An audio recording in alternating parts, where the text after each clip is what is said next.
সীমান্তে বিএসএফের কাঁটাতারের বেড়া নির্মাণ নিয়ে উত্তেজনার রেশ না কাটতেই আবারও দ্বন্দ্বে জড়ালেন দুই দেশের নাগরিকরা। বাংলাদেশ ভারত টানাপোড়েনের মধ্যেই চাঁপাইনবাবগঞ্জ সীমান্তে বাংলাদেশি ও ভারতীয়দের মধ্যে সংঘর্ষের ঘটনা ঘটেছে। শনিবার চাঁপাইনবাবগঞ্জের কিরণগঞ্জ সীমান্তে ভারতীয় ও বাংলাদেশিদের মধ্যে এই সংঘর্ষের ঘটনা ঘটে। শূন্যরেখায় দফায় দফায় দুই দেশের নাগরিকদের মধ্যে পাল্টাপাল্টি ধাওয়া ও ইটপাটকেল নিক্ষেপের ঘটনা ঘটে। বারবার অস্ত্রের ভয় দেখেছে, তোর অস্ত্রের ভয় করি না।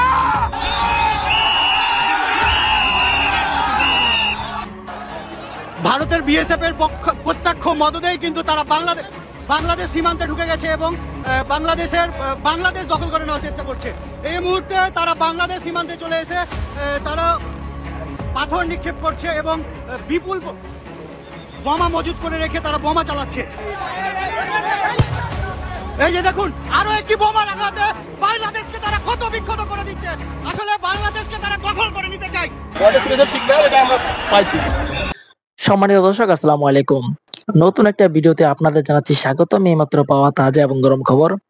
ডক্টর মোহাম্মদ ইউনূস এমন হুঙ্কার দিয়েছে যেখানে কিন্তু ভারত চরম ভাবে ফেসে গিয়েছে। আজকের এই ভিডিওতে আপনারা বিস্তারিত এবং প্রমাণের মাধ্যমে সবকিছু দেখতে পারবেন। আশা রাখবো সম্পূর্ণ ভিডিওটি দেখে যাবেন, একটু স্কিপ করবেন না।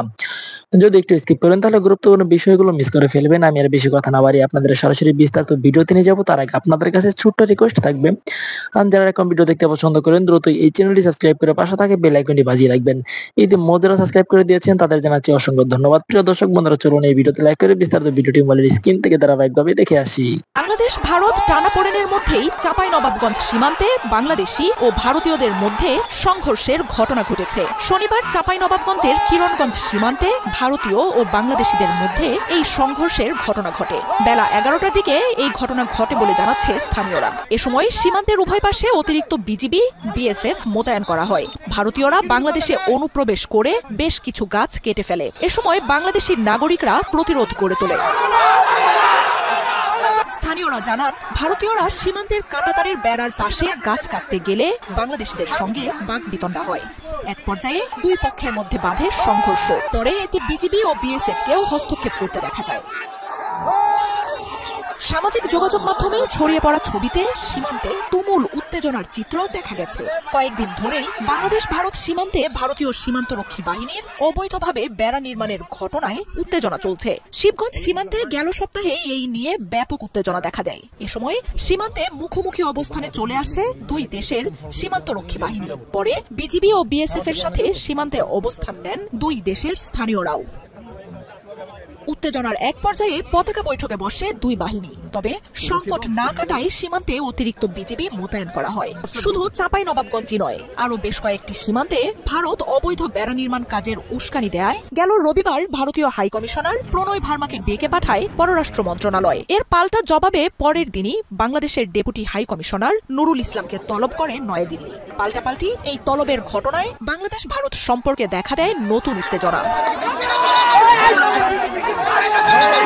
ভারতের রাষ্ট্রদূতের সাথে বৈঠকে সীমান্তে বিএসএফ এর উস্কানিমূলক কর্মকাণ্ডের বিষয়ে উদ্বেগ জানানো হয়। বারবার অঙ্গীকার দিয়েও ভারত সীমান্ত হত্যা অব্যাহত রাখায় জানানো হয় অসন্তোষ। সীমান্তে উত্তেজনা বাড়ে এমন কোন উস্কানি না দিতে দিল্লিকে পরামর্শ দেওয়া হয়। পররাষ্ট্র মন্ত্রণালয় থেকে বের হয়ে ভারতীয় হাইকমিশনার জানান, সীমান্ত নিরাপত্তা ও বেড়া নিয়ে দুই দেশের ভালো বোঝাপড়া রয়েছে। এছাড়াও সীমান্তে অপরাধ, মানব পাচার এবং চোরাচালান বন্ধে ভারতের পক্ষ থেকে বেড়া নির্মাণ কাজ হাতে নিয়েছে বলে তুলে ধরেন প্রণয় ভার্মা।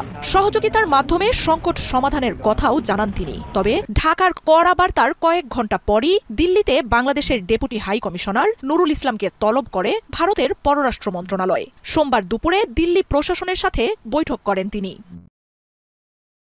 বাংলাদেশের সাথে ভারতের রয়েছে 4096 কিলোমিটারের দীর্ঘ এক সীমান্ত। এর মধ্যে পশ্চিমবঙ্গের সঙ্গে থাকা 2200 কিলোমিটার সীমান্তের 20% কোনো প্রাচীর নেই। আগস্টে আওয়ামী লীগ সরকারের পতনের পর শেখ হাসিনাকে আশ্রয় দেওয়া সহ নানা ইস্যুতে ভারতের সাথে বাংলাদেশের সম্পর্কের টানাপোড়েন শুরু হয়। সংখ্যালঘু ইস্যু সহ দেশটির গণমাধ্যম ও রাজনীতিবিদদের বাংলাদেশ নিয়ে নানা ধরনের উস্কানিমূলক বক্তব্যে দুই দেশের সম্পর্ক তলানিতে নিয়ে যায়। সীমান্তে বিএসএফের কাঁটাতারের বেড়া নির্মাণ নিয়ে উত্তেজনার রেশ না কাটতেই আবারও দ্বন্দ্বে জড়ালেন দুই দেশের নাগরিকরা। চাঁপাইনবাবগঞ্জের কিরণগঞ্জ সীমান্তে গাছ কাটা নিয়ে ভারতীয় ও বাংলাদেশিদের মধ্যে ধাওয়া, পাল্টা ধাওয়া ও সংঘর্ষ হয়। এ সময় ভারতীয়রা একাধিক ককটেল বিস্ফোরণ ঘটান বলে অভিযোগ পাওয়া যায়। এছাড়া বিএসএফ সদস্যরা টিয়ার শেল নিক্ষেপের পাশাপাশি বাংলাদেশিদের তুলে নেওয়ার চেষ্টা করে দাবি স্থানীয়দের। এতে 2 জন বাংলাদেশি আহত হয়েছেন। দুই পাশে সতর্ক অবস্থানে রয়েছে বিজিবি, বিএসএফ।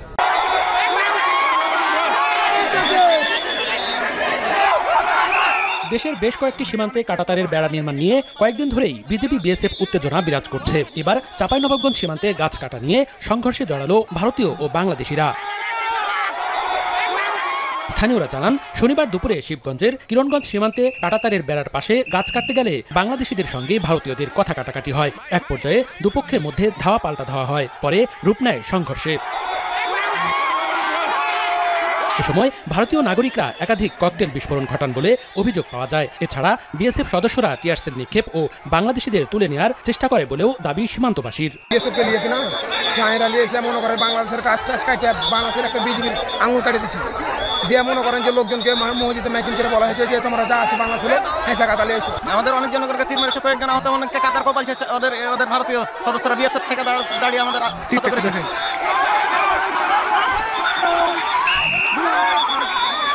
দুই দেশের সীমান্তে মোতায়েন করা হয় বিজিবি, বিএসএফ এর অতিরিক্ত সদস্য। ভারতের বিএসএফ এর প্রত্যক্ষ মদদেই কিন্তু তারা বাংলাদেশ সীমান্তে ঢুকে গেছে এবং বাংলাদেশ দখল করে নেওয়ার চেষ্টা করছে। এই মুহূর্তে তারা বাংলাদেশ সীমান্তে চলে এসে তারা পাথর নিক্ষেপ করছে এবং বিপুল বোমা মজুত করে রেখে তারা বোমা চালাচ্ছে। আমরা দেখতে পেয়েছি কয়েকজন বিজিবি সদস্যও কিন্তু এখানে আহত হয়েছেন।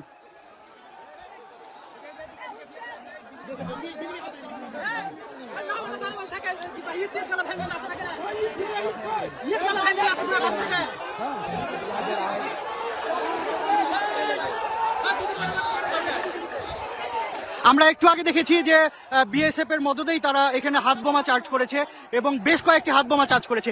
বিএসএফ এর পাশে দাঁড়িয়েই তারা ইট চালাচ্ছে, কিন্তু তারা কোনো প্রকারেও কিন্তু কর্ণপাত করছে না এবং নিষেধ করছে না।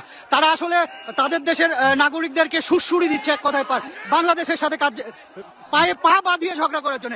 এখন এই মুহূর্তে ওই জায়গাতে যারা ভারতে রয়েছে তারা বাংলাদেশের সীমান্তে রয়েছে এবং এই যে দেখেন তারা কিভাবে ইট চালাচ্ছে বাংলাদেশের ভিতরে ঢুকে।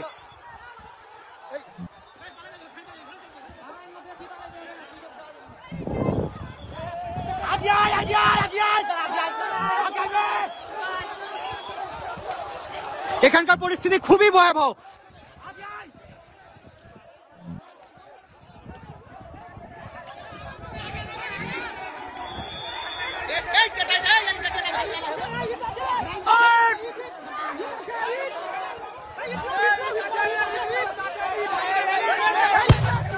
এই যে দেখুন, আরো একটি বোমার আঘাতে বাংলাদেশকে তারা ক্ষত বিক্ষত করে দিচ্ছে।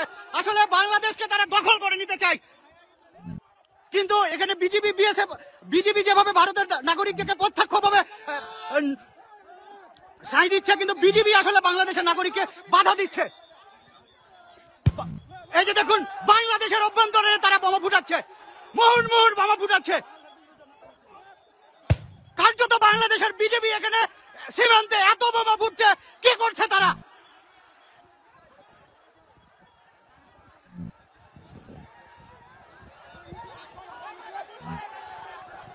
বাংলাদেশের অভ্যন্তরে আসার পরেও বিএসএফ গুলি কিন্তু ছাড়ছে না, কিন্তু তারা তাদের নাগরিকদেরকে দিয়ে মুহুর্মুহুর বোমা ফুটাচ্ছে। এখানে একটা যুদ্ধগত অবস্থায় পরিণত হয়েছে। বাংলাদেশের মানুষ ফুঁসে উঠেছে। এই যে দেখুন কি পরিমাণের বোমা ফুটাচ্ছে তারা।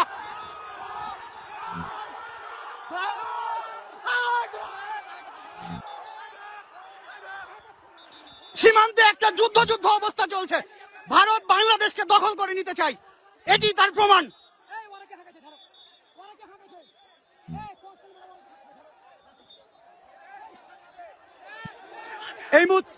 এই মুহূর্তে বাংলাদেশের অভ্যন্তরে তারা টিয়ার গ্যাস চালিয়েছে। এই যে তার ধোঁয়া এবং তার প্রমাণ। কি করছে বিজেপি?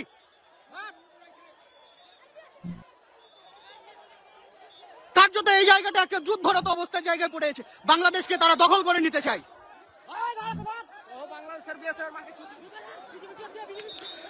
সীমান্তের যে নাগরিকরা রয়েছে তারা আসলে এখানে একটা আতঙ্কের মধ্যে রয়েছে।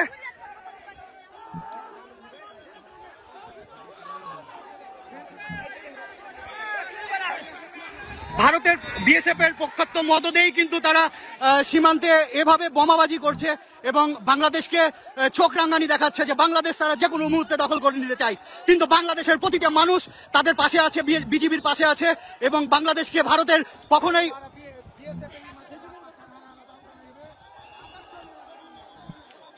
বিজিবি কার্যত মানুষকে শুধু থামাচ্ছেই, আর বিএসএফ ভারতের মাটিতে দাঁড়িয়ে বাংলাদেশে টিয়ার গ্যাস নিক্ষেপ করছে। আসলে এটা আসলে কেন চুপচাপ আছে সেটাই বুঝতে পারছি না।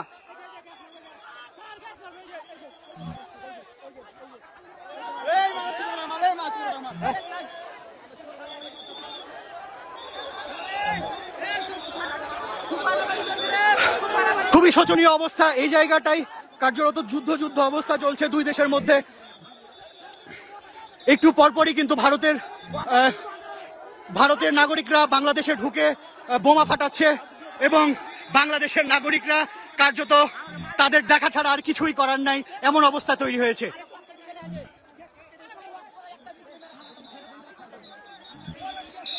এই মুহূর্তে রয়েছি চাঁপাইনবাবগঞ্জের চোকা সীমান্তের সর্বশেষ আপনাদেরকে দেখানোর চেষ্টা করছি।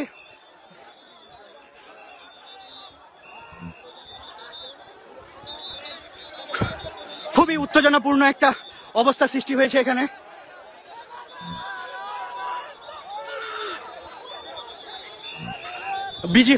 ভারতীয় নাগরিকরা একটু পরপরই ইটপাটকেল ছুটছে আর বাংলাদেশের অভ্যন্তরীণ এই অবস্থান নিচ্ছে এবং তারা বোমাও ফাটাচ্ছে।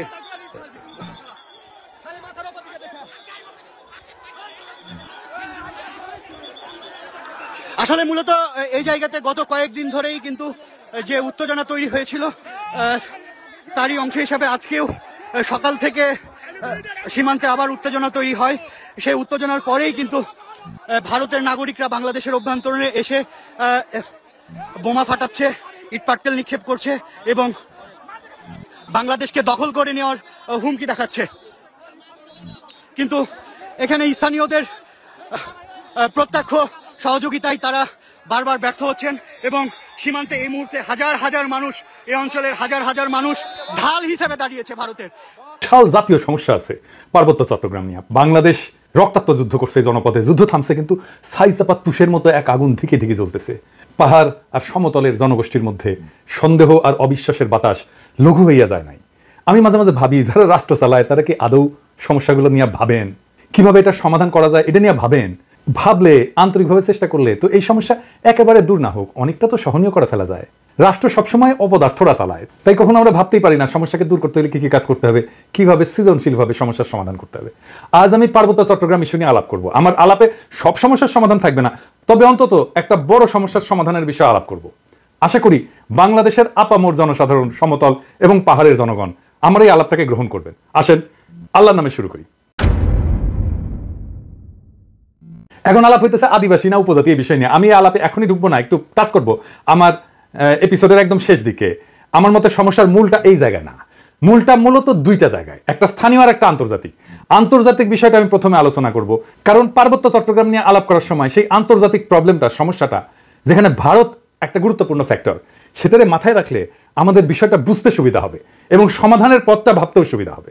আসেন এই দুইটা বিষয় কি কি। ভারত মনে করতো যে পার্বত্য চট্টগ্রামের নাগা এবং মিজো বিদ্রোহীরা লুকায় আছে এবং তাদেরকে পাকিস্তানের গোয়েন্দা সংস্থা আইএসআই সাহায্য করে। তো এইটার পাল্টা কর্মসূচি না ইন্ডিয়া, যে পূর্ব পাকিস্তানকে দেশটার রাজনৈতিক মূল অংশ থেকে বিচ্ছিন্ন করবে। তো ভারত এইটার উল্টা কর্মসূচি নেয় যে পূর্ব পাকিস্তানকে পশ্চিম পাকিস্তানকে বিচ্ছিন্ন করবে এবং এই কর্মসূচি নিয়ে আগায় যেতে থাকে। এবং এইটা নিয়ে আগায় যাওয়ার জন্য তাদের গোয়েন্দা মানে রকে সবুজ সংকেত দেয় ভারতীয় নীতি নির্ধারকেরা। অনেক পরে ভারতের গোয়েন্দা সংস্থা র, তার কর্মকর্তা বি রমন এই সম্পর্কে বলছেন যে এই যে পূর্ব পাকিস্তান থেকে ভারতের উত্তর পূর্বাঞ্চলে আইএসআইয়ের চালানো কার্যক্রমের অবসান ঘটাইতে ইন্দিরা গান্ধী পূর্ব পাকিস্তানের বাংলাভাষীদেরকে পাকিস্তান থেকে বিচ্ছিন্ন হওয়া এবং বাংলাদেশ নামে একটা পৃথক রাষ্ট্র প্রতিষ্ঠার ব্যাপারে সহায়তা করতে হবে, এই সিদ্ধান্ত নেয়। এটা বি রমনের বই লেখা আছে।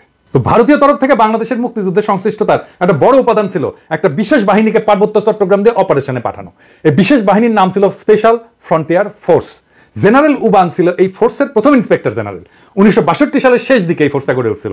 71 সালে এই জেনারেল উবানি ছিলেন মুজিব বাহিনীর প্রশিক্ষক। মুজিব বাহিনী কি জানেন তো? ছাত্রলীগ, যুবলীগ আর আওয়ামী লীগের যৌথ গেরিলা বাহিনী, এরা কিন্তু যুদ্ধ করেনি। আর আজকে তারা মুক্তিযুদ্ধের সিপাহসালার হয়ে গেছে। শুধু তাই না, উবান ছিল রক্ষী বাহিনীরও প্রশিক্ষক। তাইলে বুঝতে পারতেছেন তো যে ইন্ডিয়ার প্ল্যানটা কি এবং কিভাবে সে প্ল্যানগুলো সাজাচ্ছে তার আশেপাশে। এবং পার্বত্য চট্টগ্রামে যখন ৭১-এর চূড়ান্ত অপারেশন হয়েছিল, তখন মুজিব বাহিনী না, স্পেশাল ফ্রন্টিয়ার ফোর্স নামে ওই আনকনভেনশনাল বাহিনীকেও ভারতীয়রা পার্বত্য চট্টগ্রাম দিয়ে বাংলাদেশে ঢুকায় দেয়। এবং এই স্পেশাল ফ্রন্টিয়ার ফোর্স অনেক দিন থাকে, এমনকি 1975 পর্যন্ত থাকে পার্বত্য চট্টগ্রামে। তো এই ফোর্সের দায়িত্ব কি ছিল? যে পার্বত্য চট্টগ্রামে যে ভারত নিয়ন্ত্রিত মিজোরাম এবং নাগাল্যান্ডের স্বাধীনতা সংগ্রামী আছে তাদেরকে খুঁজে বের করে এবং নিশ্চিহ্ন করা। এখানেই শেষ না, এই স্পেশাল ফ্রন্টিয়ার ফোর্সের সাথে মুজিব বাহিনী পার্বত্য চট্টগ্রাম দিয়ে যখন অভিযান শুরু করে, এটা নভেম্বরের শেষ দিকে। এরা ত্রিপুরা রাজ্য থেকে পার্বত্য চট্টগ্রামের পানছড়িতে প্রবেশ করে নভেম্বরের শেষে। একদল চাকমা তাদেরকে অভ্যর্থনা জানাইতে যায়, হ্যাঁ, মনে করছে তাদের মুক্ত করতে আসছে। এই জন্য একটা খাসিও নিয়ে গেছিল বেচারারা। আহারে, মুজিব বাহিনী ও স্পেশাল ফ্রন্টিয়ার ফোর্স এই সদস্যদের খাসিটা নিছে, কিন্তু অভ্যর্থনাকারী সবাইকে হত্যা করছিল। তারপর তারা পানছড়ি পাহাড় গ্রামগুলোতে হামলা শুরু করে, বাড়িঘর লুটপাট করে, আগুন লাগায় দেয়, সামনে যাকে পায় তাকেই হত্যা করে এবং মেয়েদেরকে ধর্ষণ করে।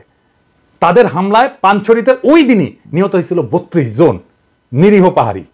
তারপর তারা পানছড়ি থেকে খাগড়াছড়ির দিকে রওনা হয় এবং যাওয়ার পথে 176টা বাড়িঘর জ্বালায় দেয়। 14 ডিসেম্বরেও তারা 22 জনকে হত্যা করে। এই ছিল আওয়ামী লীগের মুজিব বাহিনীর মুক্তিযুদ্ধ। এটাই তাদের কন্ট্রিবিউশন। বাংলাদেশ থেকে ভারতীয় সামরিক বাহিনী চলে যাওয়ার সময় তাদের সেনাবাহিনীর এই স্পেশাল ফ্রন্টিয়ার ফোর্সকে রেখে দেওয়া হয় কক্সবাজারে। 72 সালের জুলাই পর্যন্ত পার্বত্য চট্টগ্রামে অপারেশন চালায়, তারপরে তারা প্রত্যাবর্তন করে। কিন্তু সবাই যে চলে গেছিল তা কিন্তু না, কারণ মুজিব যেদিন জয় বাংলা হয় না 1975-এ, ওই সময় পার্বত্য চট্টগ্রামে অপারেশন চালানো একটা ভারতীয় হেলিকপ্টার বিধ্বস্ত হয়। রেকর্ড রে ভাই, মুজিব মূলত পার্বত্য চট্টগ্রামকে ভারতের হাতে তুলে দিয়েছিল। আমি আর সেই ইতিহাসে গেলাম না, কিন্তু এখন পার্বত্য চট্টগ্রাম নিয়ে ইন্ডিয়ার পরিকল্পনাটা কি? ইন্ডিয়ার একটা দুর্বল জায়গা আছে, চিকেন নেক, তাই না? আপনারা জানেন, যেটা দখল নিতে পারলে 7 সিস্টার জয় বাংলা হয়ে যাবে, আলাদা হয়ে যাবে। ইন্ডিয়া সেটা নিয়ে সবসময় একটা প্যারার মধ্যে থাকে। আমাদেরও একটা উইক জায়গা আছে, সেটা হইতেছে ফেনী, যা আমাদের বাংলাদেশ মূল ভূখণ্ডের সাথে পার্বত্য চট্টগ্রামকে যুক্ত করছে। ওই জায়গা দিয়া পার্বত্য চট্টগ্রামকে যদি আলাদা করে দিতে পারে ইন্ডিয়া, তাইলে চিকেন নেক নিয়ে তার না ভাবলেও চলবে, মুফতে একটা সমুদ্র বন্দর পাওয়া যাবে। তাই সে পার্বত্য চট্টগ্রামের সবসময় বিচ্ছিন্নতাবাদীদেরকে অকাতরে সাপোর্ট দেয়, শান্তি বাহিনীকে সাপোর্ট দিচ্ছে, কুকিজিনদের সাপোর্ট দেয়। তারা জানে পার্বত্য চট্টগ্রাম যদি বিচ্ছিন্ন হয়, আলাদা রাষ্ট্র হয়ও, তাইলে এই ল্যান্ড লক একটা অতি অল্প জনগোষ্ঠীর ভূখণ্ডের ইন্ডিয়ার উপরে সর্বাংশে নির্ভর করা ছাড়া আর উপায় নাই। আর ওই অংশটা ইন্ডিয়া খাইয়া ফেলতে কোনো সমস্যা হবে না তখন। তবে আমরা এই সমস্যার কথা কম বেশি সবাই জানি। যে দ্বিতীয় যে সমস্যা, যেটার কথা আমরা একেবারেই জানি না, আলাপ করি না, সেই সমস্যাটা কি? আসেন সেটা নিয়ে আলাপ করি। এটা খুবই জটিল এবং কম আলোচিত সমস্যা। এই প্রসঙ্গে আমি আরেকটা আলোচনা করে নিই, আপনাদের বুঝতে সুবিধা হবে। হংকং আর চায়না মেনল্যান্ড, এই দুইটা ভূখণ্ড কিন্তু একই দেশের হইলে সিস্টেম আলাদা, অর্থনৈতিক সিস্টেম আলাদা। হংকং অশান্ত না? আপনি একই দেশের দুইটা সিস্টেম করলে সেটা অশান্তির একটা বীজ হয়ে থাকে, যদি খুব ভালোভাবে ম্যানেজ করা না যায়। কারণ দেশ বা রাষ্ট্র একটা শরীরের মতো, এটা একটা রাজনৈতিক অর্থনৈতিক সংহতির দরকার পড়ে। ইকোনমিক সিস্টেম আলাদা হইলে রাজনৈতিক সংহতি রক্ষা করা দূর হয়ে যায়। কেন? মার্কস বলছেন যে রাজনীতি হচ্ছে অর্থনীতির একটা ঘনীভূত রূপ। অর্থনীতি যেমন, সেটাই রাজনীতি হয়ে দেখা দেয়। কথাটা খুবই সত্য কথা। একটা দেশের ইকোনমি যেমন, তার রাজনীতিটাও তেমন। এটা নিয়ে পরে আবার বিস্তারিত আলাপ করা যেতে পারে, কিন্তু আপাতত আজকাল আলাপের জন্য এইটুকু জানলেই চলবে। পার্বত্য চট্টগ্রামের ইকোনমি কি আলাদা? হ্যাঁ, আলাদা। ওদের ইকোনমি ভূমি নির্ভর। ওদের বর্তমান ভূমির মালিকানা ব্যবস্থা খুবই জটিল এবং বহুমুখী একটা কাঠামোর উপর প্রতিষ্ঠিত, যা ঐতিহাসিক, সামাজিক, সাংস্কৃতিক এবং প্রশাসনিক অনেকগুলো কারণের মিশ্রণ। 3টা স্তরে এদের ভূমি ব্যবস্থাপনা। 1 নাম্বার, ঐতিহ্যবাহী ভূমি মালিকানা ব্যবস্থা। এটাই সবচেয়ে বড় ভূমি ব্যবস্থাপনা। আনুমানিক 50 থেকে 60% ভূমি এই ঐতিহ্যবাহী ব্যবস্থাপনার আওতায় পড়ে। কেমন সেটা? এইটা গোষ্ঠীভিত্তিক মালিকানা, কোনো ব্যক্তি মালিকানায় না। পার্বত্য অঞ্চলের প্রধান জনগোষ্ঠী যেমন চাকমা, মারমা, ত্রিপুরা এবং অন্যান্য গোষ্ঠীগুলা তাদের নিজস্ব ঐতিহ্যবাহী ভূমি ব্যবস্থাপনা পদ্ধতি অনুসরণ করে। এই ব্যবস্থায় জমির মালিকানা সাধারণত পরিবার বা গোষ্ঠীর মধ্যে থাকে। এটা একটা মৌখিক ঐতিহ্য, লেখাপড়া কিন্তু নাই, কোনো দলিল নাই। জমি ভোগ, দখল এবং ব্যবহার করার অধিকার আছে, কিন্তু সেটা আইনগতভাবে নথিভুক্ত না। জুম চাষ হয় না পাহাড়ে, এই জুম চাষের জন্য যে ভূমি, সেইটা কিন্তু এই ঐতিহ্যবাহী কৃষি পদ্ধতি এবং এই ভূমি মালিকানায়। এখানে জমি ব্যক্তিগত মালিকানা না, বরং গোষ্ঠীগত মালিকানায় পরিচালিত হয়। 2 নাম্বার মালিকানা হচ্ছে সরকারি ভূমি মালিকানা। সরকার যেটাকে রিজার্ভ বন ঘোষণা করছে, এটা সরকারি মালিকানা।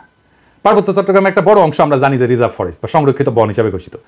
এই ভূমি বন বিভাগ দিয়ে নিয়ন্ত্রিত এবং চাষাবাদ এবং বসতি স্থাপন এখানে নিষিদ্ধ। তবে আপনারা জানেন যে পার্বত্য চট্টগ্রামের অধিবাসীরা ঐতিহাসিকভাবে বনের মধ্যে চাষাবাদ করে এবং বসতি স্থাপন করে। তো সরকার যদি নিষিদ্ধ করে দেয়, তাহলে তাদের ঐতিহাসিকভাবে চাষাবাদের পদ্ধতি ছিল, সেটা নষ্ট হয়ে যায় না? এটা মাথার মধ্যে নাই ওদের। কিন্তু এটা একেবারে বন্ধ হয়নি। এই সংরক্ষিত বন এলাকায় অনেক বসতি আছে জনগণের এবং ঐতিহ্যগতভাবে এই ভূমি তারা ব্যবহার করে। এটাও একটা ভূমি বিরোধের অন্যতম কারণ। 3 নম্বর হচ্ছে সরকারি প্রকল্প। কাপ্তাই হ্রদ বাঁধ প্রকল্পের জন্য ব্যাপক ভূমি অধিগ্রহণ করা হয়েছিল, যা স্থানীয় জনগণের ভূমি হারানোর অন্যতম কারণ হয়ে দাঁড়িয়েছে। আমরা এই প্রসঙ্গে সমাধান পর্বে আলাপ করব। আনুমানিক 25 থেকে 30% ভূমি সংরক্ষিত বনাঞ্চলের অধীনে রয়েছে। আর আইনগতভাবে নথিভুক্ত মালিকানা, যেটা আমরা সমতলে দেখি আর কি, জমি রেজিস্ট্রি দলিল, এটা দেখি না, এইটা পর্সা টর্সা এগুলো দেখি না, পাকা দলিল। কিছু কিছু এলাকায় ব্যক্তি বা গোষ্ঠী তাদের জমির দলিল নথিভুক্ত করে ফেলছে, তবে এটা খুবই সীমিত এবং এটা সবসময় সমস্যাযুক্ত, কারণ অনেক জমির মালিকানার বিষয় সরকারি রেকর্ড, স্থানীয় ঐতিহ্যবাহী নিয়মের মধ্যে তো সংঘাত আছে, তাই না? এইটা ধরেন 10%-এর মতো। এই ভূমি ব্যবস্থাপনার মূল সমস্যাটা কি? সমস্যা হচ্ছে যে পার্বত্য জনগোষ্ঠী তাদের এই ঐতিহ্যগত নিয়মে জমি ভোগ দখল করলেও সরকারি আইনে তো স্বীকৃত না এটা। তারপর ধরেন উন্নয়ন প্রকল্প, যেমন কাপ্তাই জল বিদ্যুৎ কেন্দ্র, এবং সমতলে অনেক মানুষ আসছে পার্বত্য অঞ্চলে, ফলে স্থানীয় জনগণের জমি হারানোর ঘটনা ঘটছে। আবার আরেকটা জিনিস বললাম যে রিজার্ভ সংরক্ষিত বন এবং কৃষি জমি নিয়ে যে সংঘাত, ওইখানে তারা বসতি স্থাপন করে, ওখানে কৃষি কাজ করে। সমতলের অনেকে বলে যে আমরা কেন পার্বত্য চট্টগ্রামে গিয়ে জমি কিনতে পারবো না, ওরা তো এসে সমতলে জমি কিনতে পারে। সমস্যা বুঝছেন তো? আপনি কার কাছ থেকে জমি কিনবেন? দলিল তো নাই, দলিল তো মুখে মুখে। মালিকানা তো ব্যক্তির না রে ভাই, মালিকানা সামাজিক, এবং প্রায় 60% জমির মালিকানা এইরকম। তো এই বাস্তবতাটা তো বুঝতে হবে। এখন এই সমস্যার সমাধান কি? ওয়ান কান্ট্রি টু সিস্টেম ব্যবস্থা আমাদের চালাইতে হবে ততদিন পর্যন্ত যতদিন না ব্যাপক সংখ্যাগরিষ্ঠ পাহাড়িরা এই সিস্টেম বদলানোর জন্য দাবি না করে। আমরা এই ব্যবস্থার জন্য হংকং এর অভিজ্ঞতা, স্কটল্যান্ড, উত্তর আয়ারল্যান্ডের অভিজ্ঞতা কাজে লাগাতে পারি। এইটা করে ঐতিহ্যবাহী ভূমি ব্যবস্থাকে আইনি স্বীকৃতি দিতে পারি এবং পুরো পার্বত্য চট্টগ্রামকে আমরা গ্রিন ইকোনমির আওতায় আনতে পারি। তাহলে আমাদের এই ওয়ান কান্ট্রি টু সিস্টেমটা ভালোভাবে বাস্তবায়ন করা যাবে। অর্থনৈতিক উন্নয়ন আর স্বাতন্ত্র্য 2 লক্ষ্যই অর্জিত হবে। পার্বত্য চট্টগ্রামে ব্যাপক অর্থনৈতিক উন্নয়ন করলে, পাহাড়িদের আয় আর জীবনযাত্রার মান বাড়িলে বেশিরভাগ সমস্যার সমাধান হয়ে যাবে। আসলে এই গ্রিন ইকোনমিটা কি আর কিভাবে এটা ইমপ্লিমেন্ট করা যায় সেটা দেখি, বাস্তবায়ন করা যায়। গ্রিন ইকোনমি হলে এমন একটা অর্থনৈতিক ব্যবস্থা যা পরিবেশকে রক্ষা করবে, টেকসই উন্নয়নকে প্রাধান্য দেবে, এবং এইটাই প্রাকৃতিক সম্পদের সঠিক ব্যবস্থাপনা, পরিবেশ বান্ধব প্রযুক্তি ব্যবহার এবং সবুজ কর্মসংস্থান তৈরির মাধ্যমে অর্থনৈতিক উন্নয়ন এবং পরিবেশ রক্ষার মধ্যে একটা ভারসাম্য আনবে। এবং আমরা পার্বত্য চট্টগ্রামকে যদি একটা সংরক্ষিত এলাকা বলে ঘোষণা দিয়ে গ্রিন ইকোনমির আওতায় নিয়ে আসি, তাহলে অনেকগুলো সুবিধা পাওয়া যাবে। স্বাতন্ত্র্য রক্ষা তো হবেই, পাশাপাশি অর্থনৈতিক উন্নয়ন সম্ভব হবে। সুবিধাগুলো এক এক করে আলোচনা করি। যেমন ধরেন, প্রাকৃতিক সম্পদের সংরক্ষণ করা যাবে। সংরক্ষিত এলাকায় অরণ্য, বন্যপ্রাণী এবং জীববৈচিত্র্য রক্ষার জন্য সঠিক ব্যবস্থাপনা গড়ে তোলা সম্ভব হবে, এবং এর ফলে টেকসই একটা বন ব্যবস্থাপনা, যেটাকে সাস্টেনেবল বন ব্যবস্থাপনা বলা হয়, এবং পানি সংরক্ষণ, কার্বন নিঃসরণ হ্রাস করা যাবে, এবং পরিবেশ বান্ধব কর্মসংস্থান তৈরি করা যাবে। কিভাবে? ধরেন ইকো ট্যুরিজম, জৈব চাষাবাদ, প্রাকৃতিক পণ্য উৎপাদন এবং স্থানীয় কারুশিল্পের মাধ্যমে স্থানীয় জনগণের জন্য কর্মসংস্থান সৃষ্টি করা যাবে। পরিবেশ বান্ধব উদ্যোগ নেওয়া যেতে পারে, যেমন সৌরশক্তি প্রকল্প, জৈব প্লাস্টিক উৎপাদন প্রকল্প, এগুলো তৈরি করা যেতে পারে। এবং যেহেতু আমরা এখানে কার্বন নিঃসরণ কমাবো, তাই আন্তর্জাতিক সহযোগিতা পাওয়া যাবে প্রত্যেকটা প্রকল্পে। শুধু আন্তর্জাতিক সংস্থার সাহায্য, টাকা পয়সায় না, প্রযুক্তিগত সহায়তাও নেওয়া যাবে। এবং পরিবেশ বান্ধব ট্যুরিজম গড়ে তোলা যায়। এখন যে ট্যুরিজম আছে এটা পরিবেশ বান্ধব না, এটা আয়ের একটা গুরুত্বপূর্ণ উৎস হতে পারে। আর সামাজিক উন্নয়ন, জনসাধারণের, যেমন ধরেন স্থানীয় জনগণের শিক্ষা, স্বাস্থ্য এবং আর্থিক অবস্থার উন্নতির জন্য প্রকল্প নেওয়া যেতে পারে, যেটা তাদের জীবিকার বিকল্প উৎস হিসেবে কাজ করবে। যারা বনাঞ্চলে কাজ করতেছে, যারা বনাঞ্চলে আবাদ করতেছে বা বাসস্থান করতেছে, তাদের জন্য একটা বিকল্প, একটা কর্মসংস্থানের উৎস আমাদের খুঁজে বের করতে হবে। এবং স্বাতন্ত্র্য রক্ষার জন্য এই প্রত্যেকটা প্রকল্পে স্থানীয় সম্প্রদায়ের অংশগ্রহণ নিশ্চিত করতে হবে। স্থানীয় জনগোষ্ঠীকে সিদ্ধান্ত গ্রহণ এবং ব্যবস্থাপনার অংশীদার করে ফেলতে হবে। তাদের ম্যানেজমেন্টে পার্টিসিপেশন ছাড়া আমরা কোনো কাজ করব না। তাদের সাংস্কৃতিক ঐতিহ্য এবং জীবনযাত্রাকে সম্মান জানায় উন্নয়ন পরিকল্পনা করতে হবে সবসময়। সংরক্ষিত এলাকাকে বিভিন্ন জোনে ভাগ করা যেতে পারে। যেমন ধরেন কোর জোন, যেটা সম্পূর্ণ সংরক্ষিত এলাকা, যেখানে মানুষের প্রবেশ সীমিত থাকবে। বাফার জোন, যে কিছু নিয়ন্ত্রিত কার্যক্রম, যেখানে ইকো ট্যুরিজমটা চালাবো। আমরা ইকো ট্যুরিজম সব জায়গায় চালাইতে দেবো না, এবং এখানে গবেষণাও করবো। এবং sustainable use zone, third zone, যেখানে পরিবেশ বান্ধব চাষাবাদ, কারুশিল্প এবং অন্যান্য কার্যক্রম পরিচালনা করা যাবে। এবং একটা কঠোর আইন, পরিবেশ সুরক্ষা আইন লাগবে ওইখানে। সংরক্ষিত এলাকায় বৃক্ষ নিধন, শিকার এবং দূষণ কঠোরভাবে নিষিদ্ধ করতে হবে, এবং আইন ভঙ্গ করলে দৃষ্টান্তমূলক শাস্তি ব্যবস্থা করতে হবে। এবং আমরা পুরো সিস্টেমটা ঠিক মতো চলতেছে কিনা এটার জন্য প্রযুক্তির ব্যবহার করবো, ড্রোন লাগাবো, স্যাটেলাইট ইমেজ ব্যবহার করবো, যে সংরক্ষিত এলাকায় সার্বক্ষণিক আমরা নজরদারি করবো যে কেউ আমাদের এই পরিবেশের ক্ষতি করতেছে কিনা। এবং এই অঞ্চলে আমাদের একটা গবেষণা এবং ডকুমেন্টেশনের একটা শক্তিশালী সিস্টেম রাখতে হবে, যে সংরক্ষিত এলাকায় জীববৈচিত্র্য, সম্পদ এবং পরিবেশগত অবস্থা নিয়মিত এটা ঠিক থাকতেছে কিনা, এটা নিয়মিত গবেষণার মাধ্যমে পর্যবেক্ষণ করা হবে। আর আসেন কাপ্তাই লেক এলাকা। এই যে কাপ্তাই লেকটা করা হয়েছে, জানেন এখানে কত মেগাওয়াট বিদ্যুৎ হয়? 230 মেগাওয়াট মাত্র। এটা গোটা বাংলাদেশের চাহিদার মাত্র 5%। এই যে 5% বিদ্যুৎ, তার জন্য কত বড় সমস্যা আমরা তৈরি করছি। আমরা যদি ঘোড়াশাল বিদ্যুৎ কেন্দ্রের কথা চিন্তা করি, ঘোড়াশাল বিদ্যুৎ কেন্দ্র 950 মেগাওয়াট বিদ্যুৎ উৎপাদন করে, তার মানে 4 গুণ এই কাপ্তাই লেকের চাইতে। তাইলে আমি এটা আসলে রাখবো কেন? এই কাপ্তাই বাঁধ ভেঙে দিয়ে আমরা জমি উদ্ধার করলে কি সমস্যা? এটা ভেবে দেখতে হবে।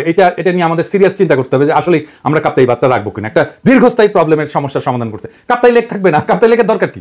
আমাদের তো দরকার নাই। দৃষ্টিনন্দন কাপ্তাই লেকের তো দরকার নেই। আমার যদি জমি উদ্ধার হয় ওইখানে, এই 230 মেগাওয়াট বিদ্যুতের দাম কত? আর আমরা যদি এই জমিটাকে ব্যবহার করতে পারি, কাপ্তাই লেকের নিচে ডুবে যাওয়া জমিটা যদি উদ্ধার করতে পারি, তাহলে এই জমিতে আমরা কি পরিমাণে অর্থনৈতিক ব্যবস্থাপনা করতে পারবো, অর্থনৈতিক সুবিধা পাবো, অর্থনৈতিক লাভ করতে পারবো। এটা একটা স্টাডি হতে পারে। আমি এটা ধারণাটা দিলাম, যদি মনে করেন যে স্টাডি করে যদি দেখা যায় যে ওইখানে অর্থনৈতিক সুবিধা যেটা সেটা অনেক অনেক বেশি এই কাপ্তাইয়ের 230 মেগাওয়াটের বিদ্যুতের চাইতে, তাহলে কাপ্তাই বাদ আমাদের রেখে লাভ কি? এটা ভেঙে দেওয়া যেতে পারে। আমার মনে হয় যে কাপ্তাই বাদ যদি ভেঙে দেওয়া যায় তাহলে আমাদের বেটার ইকোনমিক বেনিফিট আমাদের আসবে। এবার আসেন আদিবাসীর ধারণা নিয়ে আমার চিন্তাটা বলি, কেন এটা অদরকারি আলাপ, কেনই বা সমতলের মানুষ এই চিন্তাটা পছন্দ করে না। সমতলের মানুষ আদিবাসী ধারণা নিয়ে কি মত পোষণ করে সেটা বলার আগে বোমাং রাজা কি ধারণা পোষণ করে সেটা শুনি, আসেন শোনেন ওনার কথাই শোনেন। আমার নাম অংশটুক চৌধুরী। আপনারা বলেন আমরা actually we are not tribal, আমরা আদিবাসী নয়, আমরা ছিলাম বার্মাতি। ভারতের সম্রাট মংরাজগিরি উনি ব্রাদার ইন ল মানে বোমাং রাজাকে 1614 সালে গভর্নর অফ চিটাগং, টেকডম রাজার গভর্নর ছিল। 10th man entered into Chittagong Hills বর্ধমানে বোমাঙ্গি কমলাপুর 1727 সালে। 283 বছর আগে আমরা এখানে যুক্তি। এই যে ইন্ডিজেনাস বা আদিবাসী শব্দটার অর্থ হইল এমন জনগোষ্ঠী বা সম্প্রদায় যারা কোনো নির্দিষ্ট ভৌগোলিক এলাকায় ঐতিহাসিকভাবে বসবাস করে আসতেছে, যারা সেই এলাকার আদি অধিবাসী এবং যাদের ঐতিহ্য সাধারণত ঔপনিবেশিক বা আধুনিক জনগোষ্ঠীর আগমনের পূর্বে গড়ে উঠছে। সহজ বাংলায় বললে ওই অঞ্চলের আদিবাসিন্দা। রেড ইন্ডিয়ানরা যেমন আমেরিকার আদিবাসিন্দা, আপনারা তো সেটা না পাহাড়ি ভাইরা। তারপরে যখন এই শব্দ ব্যবহার করার জন্য চাপাচাপি করেন তখন বাকি দেশের মানুষ এটাকে সন্দেহের চোখে দেখে, দেখবেই এটাও বুঝতে হবে। তারা জানে আদিবাসীরা যদি দাবি করে যে তাদের মানবাধিকার লঙ্ঘিত হচ্ছে, তাহলে আন্তর্জাতিক সম্প্রদায় তাদের আলাদা রাষ্ট্রের দাবিকে সমর্থন জানায়, সেই দাবিকে মেনে নিতে বাধ্য করতে পারে। আর আপনাদের তো জুম্মল্যান্ড সংক্রান্ত দাবি আছেই, আর ইন্ডিয়ার তো ফুসলানো আছেই, তাই না? এবং ইন্ডিয়া তো চাই এটাকে আলাদা করে নিয়ে একটা আলাদা তাদের মধ্যে খেয়ে ফেলতে। তো সন্দেহ তো যৌক্তিক। আপনারা যদি মনে করেন আদিবাসী শব্দটা আপনাদের আলাদা সুবিধা দেবে, আপনি বাংলাদেশ রাষ্ট্রের কাছে চান সেই সুবিধা, তাইলে আলাপ তো করা যেতেই পারে ওইটা নিয়ে। কিন্তু সেই আলাপে না যায় যদি বলেন দেখিস আকাশে কি সুন্দর চাঁদ উঠিছে, তাহলে হবে। পাহাড়ে সবাই যেমন বিচ্ছিন্নতাবাদী না, এটা যেমন সত্য, তেমন সমতলের সবাই আপনাদের ব্যাপারে ইনসেনসিটিভ বা অসংবেদনশীল না, এটাও তেমন সত্য। তাই আসেন দুই পক্ষকেই বলি, সংঘাত আর অবিশ্বাসের কালকাটায় আমরা নতুন ইতিহাস গড়ি। হাসিনা বিরোধী লড়াইয়ে পাহাড়ি ভাই বোনেরা আমাদের কাঁধে কাঁধ মিলায় লড়াই করছেন। আমরা এই ঐতিহাসিক ঐক্যকে সাথে নিয়ে আগায় যাই। আমরা এমন এক বাংলাদেশ গড়ে তুলি যার গর্বিত মালিক হবে হিন্দু, মুসলমান, পাহাড়ি, সমতলী, চাকমা, বাঙালি সকলেই। বৈচিত্র্যের মধ্যে আমরা গড়ে তুলবো এক মহান ঐক্য। প্রিয় দেশবাসী, শুরু থেকে শেষ পর্যন্ত যারা এই ভিডিওটি দেখেছেন সকলকে জানাই অসংখ্য অসংখ্য ধন্যবাদ। যারা এরকম নিউজ ভিডিও পেতে পছন্দ করেন তারা অবশ্যই এই চ্যানেলটি সাবস্ক্রাইব করে পাশে থাকা বেল আইকনটি বাজিয়ে দিবেন। যারা এখনও এই ভিডিওটি শেয়ার করেননি, এই ভিডিওটি দ্রুত শেয়ার করে সকলকে দেখার সুযোগ করে দিন। আজকের মতন এই পর্যন্ত, দেখা হচ্ছে পরবর্তী কোনো ভিডিও নিয়ে ইনশাল্লাহ।